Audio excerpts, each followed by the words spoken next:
Wayanad township സന്ദർശനത്തിനിടെ തന്നെ അനുഗമിച്ച CPM ജില്ലാ സെക്രട്ടറി റഫീഖിനോട് അതൃപ്തി പ്രകടിപ്പിച്ച നടൻ മമ്മൂട്ടി. ടൗൺഷിപ്പ് സന്ദർശനത്തിലുടനീളം അനുഗമിച്ചപ്പോൾ ആണ് CPM ജില്ലാ സെക്രട്ടറിയോട് മമ്മൂട്ടി അമർഷം തുറന്നു പറഞ്ഞത്. നിങ്ങൾ എന്തിനാണ് എപ്പോഴും എന്റെ കൂടെ നിൽക്കുന്നത്? ഞാൻ നിങ്ങൾക്ക് വേണ്ടി വന്നതാണെന്ന് ആളുകൾ വിചാരിക്കും, മാറി നിന്നാൽ മതി എന്ന് മമ്മൂട്ടി നേരിട്ട് പറയുകയും ചെയ്തു. വയനാട് ഉരുൾപൊട്ടൽ ദുരന്തബാധിതർക്കുള്ള സർക്കാരിന്റെ ടൗൺഷിപ്പ് കാണാനായി ഇന്ന് ഉച്ചയോടെയാണ് മമ്മൂട്ടി എത്തിയത്. അധികൃതരോട് കാര്യങ്ങൾ തിരക്കിയും വിദ്യാർത്ഥികളോടടക്കം കുശലം ചോദിച്ചതിനു ശേഷമാണ് മമ്മൂട്ടി വയനാട്ടിൽ നിന്നും മടങ്ങിയത്.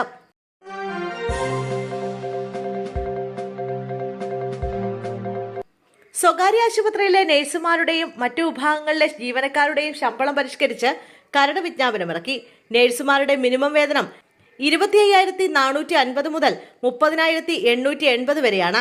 ശമ്പള വർധനവ് ഉൾപ്പെടെയുള്ള ആവശ്യങ്ങൾ ഉന്നയിച്ച് നഴ്സുമാർ മാർച്ച് 4-ന് സെക്രട്ടേറിയറ്റിന് മുന്നിൽ പ്രതിഷേധ പ്രകടനവും ധർണയും നടത്തിയിരുന്നു. ആയിരക്കണക്കിന് നഴ്സുമാരാണ് സെക്രട്ടേറിയറ്റിന് മുന്നിൽ അണിനിരന്നത്. തിങ്കളാഴ്ചയ്ക്കുള്ളിൽ മിനിമം വേതനം സംബന്ധിച്ച് സർക്കാർ ഉത്തരവിറക്കണമെന്നും അല്ലാത്ത പക്ഷം തിങ്കൾ മുതൽ അനിശ്ചിതകാല സമരം ആരംഭിക്കുമെന്നുമായിരുന്നു UNAയുടെ നിലപാട്.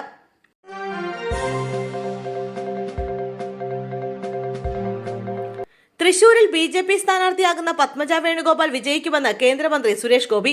പ്രത്യേക രാഷ്ട്രീയ സാഹചര്യമാണ് ഇപ്പോഴുള്ളതെന്നും ജനങ്ങളുടെ പിന്തുണയുണ്ടെങ്കിൽ അനായാസം ജയിക്കാമെന്നും അദ്ദേഹം വ്യക്തമാക്കി. രാഷ്ട്രീയത്തിന് അതീതമായി ചിന്തിക്കുന്ന ജനങ്ങളുടെ കൂട്ടുത്തരവാദിത്വവും പിന്തുണയും പത്മജയ്ക്ക് അനുകൂലമാകുമെന്ന് അദ്ദേഹം പ്രത്യാശ പ്രകടിപ്പിച്ചു. മുൻകാല പരാജയങ്ങൾ പ്രസക്തമല്ലെന്നും ഇന്നത്തെ സവിശേഷമായ രാഷ്ട്രീയ സാഹചര്യം BJPയുടെ വിജയത്തിന് വഴിതെളിക്കുമെന്നും അദ്ദേഹം കൂട്ടിച്ചേർത്തു.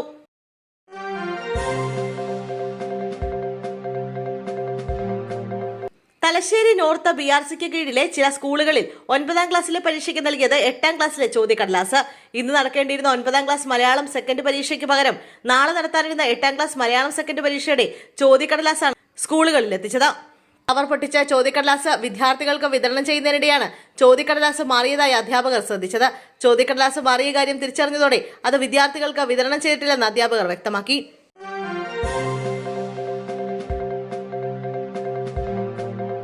പാർട്ടി നേതൃത്വവുമായി ഇടഞ്ഞു നിൽക്കുന്ന മുതിർന്ന നേതാവ് G. സുധാകരനെ അനുനയിപ്പിക്കാൻ മുഖ്യമന്ത്രി പിണറായി വിജയൻ എത്തിയില്ല.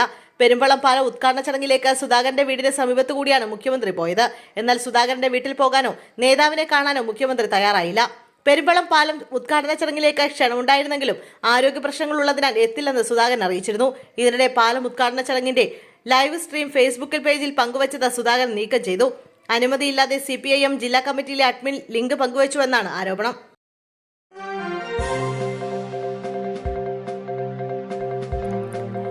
ഭംഗി കൊണ്ടും വലിപ്പം കൊണ്ടും കേരളത്തിലെ ഏറ്റവും മികച്ച പാലങ്ങളിലൊന്നായ പെരുമ്പളം പാലം മുഖ്യമന്ത്രി പിണറായി വിജയൻ നാടിന് സമർപ്പിച്ചു. പെരുമ്പളം ദ്വീപിലെ 12,000-ഓളം ജനങ്ങളുടെ യാത്രാക്ലേശം പരിഹരിക്കുന്നതിനായി കിഫ്ബി ഫണ്ടിൽ നിന്ന് 106 കോടി മുടക്കി നിർമ്മിച്ച പാലമാണ് നാടിന് സമർപ്പിച്ചത്. കേരളത്തിൽ കായലിൽ നിർമ്മിച്ചിട്ടുള്ള ഏറ്റവും നീളം കൂടിയ പാലമാണിത്. പെരുമ്പളം ദ്വീപ് നിവാസികളുടെ പതിറ്റാണ്ടുകളുടെ സ്വപ്നമാണ് ഇന്ന് യാഥാർത്ഥ്യമായത്. ഉദ്ഘാടന ചടങ്ങിനായി ആയിരങ്ങളാണ് പെരുമ്പളത്തെത്തിയത്.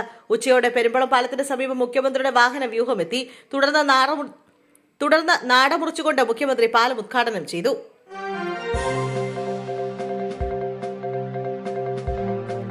പുറപ്പെടാൻ തയ്യാറായി നിന്ന ധൻബാദ് എക്സ്പ്രസിന്റെ കോച്ചിനടിയിൽ മനുഷ്യന്റെ കൈ കണ്ടെത്തി. ആലപ്പുഴ റെയിൽവേ സ്റ്റേഷനിൽ നിന്ന് പുറപ്പെടാറായി നിന്ന ധൻബാദ് എക്സ്പ്രസ് ട്രെയിനിന്റെ S5 കോച്ചിനടിയിലാണ് അറ്റ നിലയിൽ മനുഷ്യന്റെ കൈ കണ്ടെത്തിയത്. ഇത് ട്രെയിൻ തട്ടി മരിച്ച ആരുടെയെങ്കിലും കൈയാണെന്നാണ് പ്രാഥമിക നിഗമനം.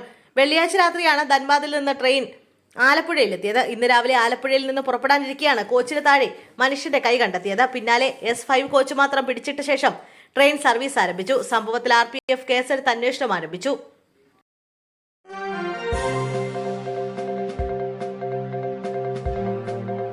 നിയമസഭാ തെരഞ്ഞെടുപ്പിൽ ഒറ്റപ്പാലത്ത് NDA സ്ഥാനാർത്ഥിയായി മേജർ രവി എത്തിയേക്കും. മണ്ഡലത്തിലെ വിവിധ കേന്ദ്രങ്ങളിൽ സിനിമാ താരം കൂടിയായ മേജർ രവി സന്ദർശിച്ചു. മേജർ രവിയുടെ സിനിമാ രംഗത്തെ താരമൂല്യം നേട്ടമാകുമെന്ന് NDA നേതാക്കളുടെ വിലയിരുത്തൽ. കഴിഞ്ഞ 2 നിയമസഭാ തെരഞ്ഞെടുപ്പുകളിലും 1/4 ലക്ഷത്തിലേറെ വോട്ട് നേടാനായതിന്റെ ആത്മവിശ്വാസത്തിലാണ് ഒറ്റപ്പാലത്തെ NDA.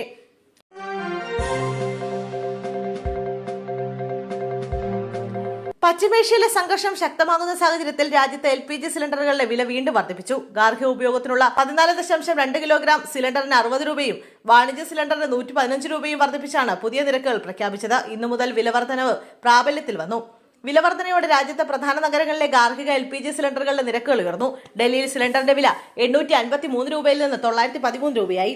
മുംബൈയിൽ 852.50 രൂപയായിരുന്ന സിലിണ്ടർ ഇനി 912.50 രൂപയ്ക്ക് ലഭിക്കും.